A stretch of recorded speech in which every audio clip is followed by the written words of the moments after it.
Pregame.com. Pregame.tv, Steve Fezzik, Brady Kannon, breaking down NFL action. Big, high-profile game. Bucs, Falcons. Falcons laying 7. I must say, we're missing VR this week. VR with a case of contest fever. And I got to tell you, VR, Brady's phenomenal. I miss you, man. I miss you.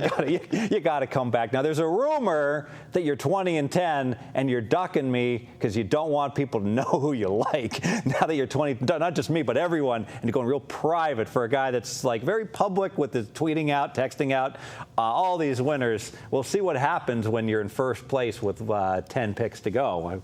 Knock on wood for you. Let's go back to the task at hand. Last week we talked about, we did a little super contest segment here, and at the end we wrapped up and said, hey, let's hope when we finish this thing up, one of us is in the lead. Maybe it's going to be our guy. I love it. I love it. Yeah, hopefully so. I know you land on this game for 2 reasons. One is you figure probably no one else is handicapping it all that actively, and there simply has to be a right side. My concern is I'm not sure I know what the right side is. You think you've got to now break it down. I do. The Atlanta Falcons, they're 1-4. And last year, the Falcons, what did they roll off? About 6 or 7 in a row, they were undefeated. And we all felt that they were a false team. They had the weakest schedule in the NFL, and that 7-0 record, they had barely squeaked out a couple of wins, I recall, over Carolina. That's the Cam Newton play. Remember at midfield? Yes. That Cam reached the ball out for a first down on 3rd down. And Ryan threw a bomb to Julio Jones in the end. It got stripped. It went backwards a yard. And then 4th and a half. And, of course, Ron Rivera back then was conservative. He's finally going for it on 4th and 1. They punt. That didn't work out well. Right. And so the point is, the Falcons last year were a team that we felt was getting way too much respect from the odds makers, but really they were not that great a team. I think this year their record at 1-4, I think they're better than that. They've played a pretty tough schedule. They've played the Saints, the Patriots, but yet they beat up on the Rams. And even though the Rams got a win last week, I think we know the Rams are not that great a team. I think this week they catch another team that's pretty lousy in Tampa Bay. And so I think you have here a team that is probably catching a little bit of line value because of their 1-4 record going against a team that's pretty awful. And I think the Falcons can take care of this one at home. Here's my concern with the Falcons, because we're going to be on opposite sides here on this one. I agree with everything you said, that Atlanta was undervalued, but I just can't have both my stud wide receivers out. Yeah. The entire, I mean, let's face it, in the draft, they traded everything for Julio Jones. They made the correct call that this kid really should have been a number 2 pick. They were getting him I think they got him 3rd or 4th, and they basically traded away the house.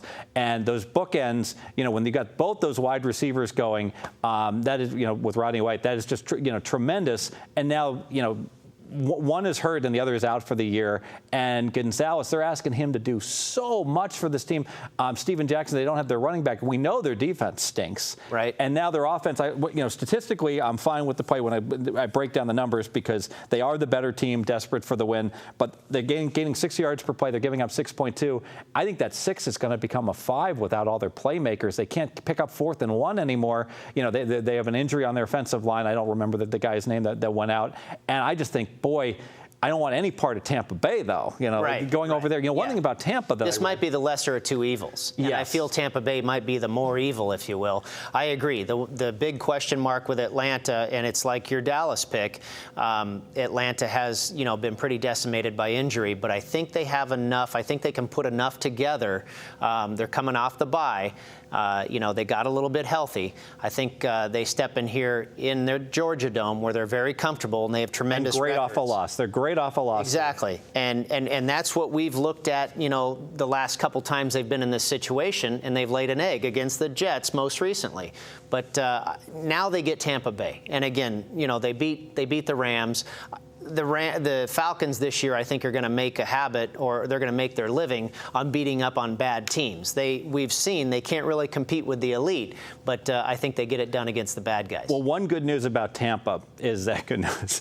3 of their guys, their kicker, Tynes, and 2 other guys have staph infections now. God. So apparently, I never knew. I'm not. No, I know that. I'm not a medical professional, but they're like disinfecting all the practice facilities, the showers, and everything else. That's the last thing you need to know. Imagine going in to do a video and you're like, boy, I sure hope that I don't catch something that Steve or VR is spreading around. It's like when I'm shaking their hands or in practice. That's the talk about it. Yeah, and just last week another guy was diagnosed. Yeah, I mean that's huge. Yeah, I think. It's bad. For chemistry, they hate Schiano. I mean, seriously. I mean, the guy wrecks the cruise ship, right? Right. And then they turn right around and they give him the Buccaneer cruise ship as well. If you've got a ship, don't let a guy named Schiano be the captain of it. Right. You're going to be in trouble. And he's losing control of this ship. I mean, a lot of the sharps last week were on Tampa Bay going against your Eagles.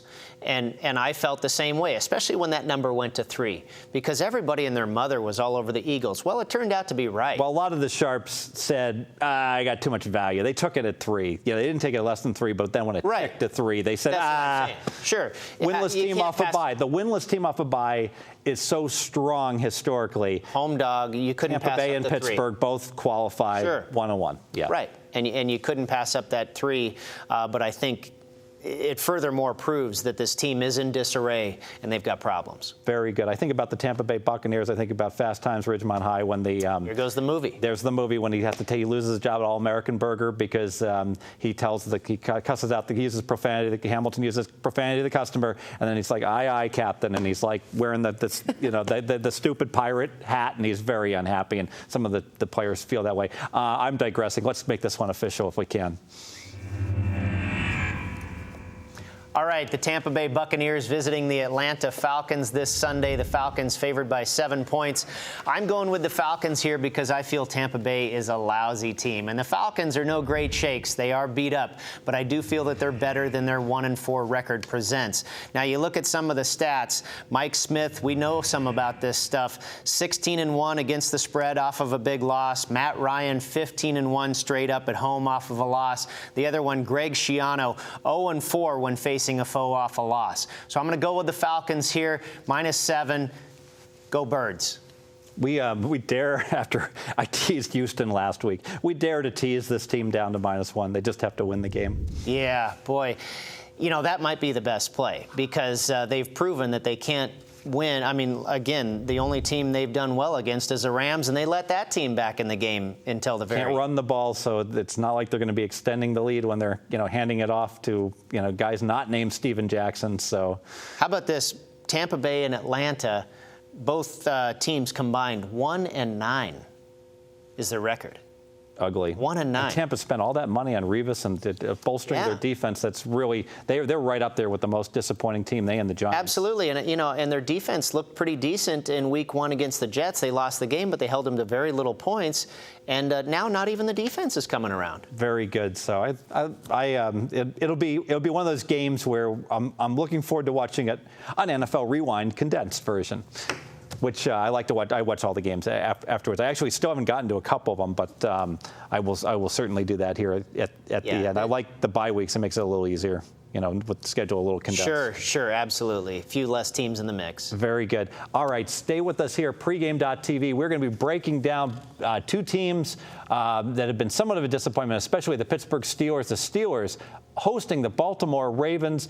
1-4 are the men of black and gold. Are they back? Can they go ahead and turn their season around? This game, it seems like every time we watch these teams play, final score is 13-10. Will we see a repeat of that kind of slobber knocker, or will they finally open up? Stay with us, pregame.tv. Good stuff.